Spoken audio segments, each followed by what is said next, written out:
Hey, how are y'all doing? I'm going to show you the hydroponic system. We got a 4-gallon reservoir. It's just a square bucket, FDA approved. And inside we've got a small pond pump with a 1/2-inch outlet. As we can see, the water's already flowing in, and you can see there's no air stone down there, no need for one. We've got plenty of aeration from this falling water, from the return.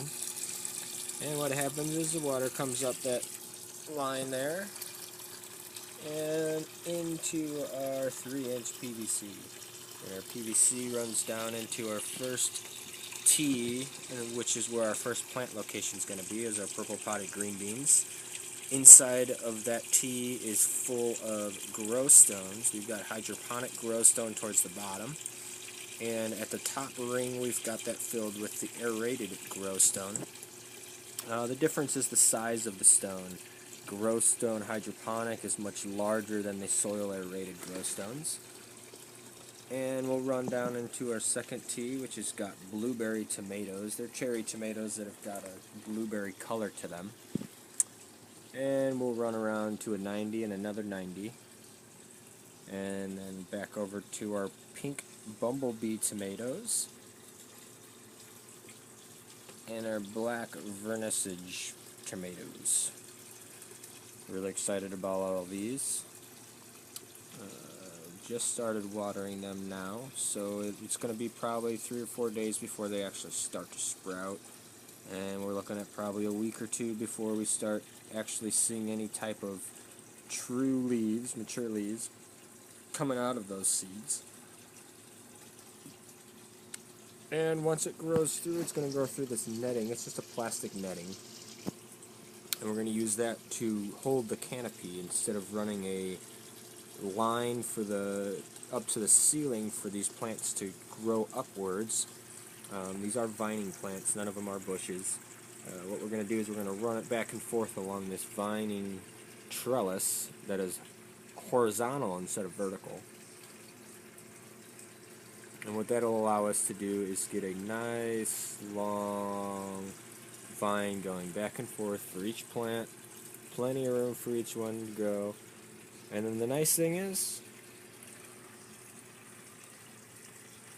fruits will hang right there. And you reach in here and you're just going to be able to grab your fruits. The canopy up here is going to make a nice cover so those fruits don't get too much light. Fruit doesn't really like a lot of light.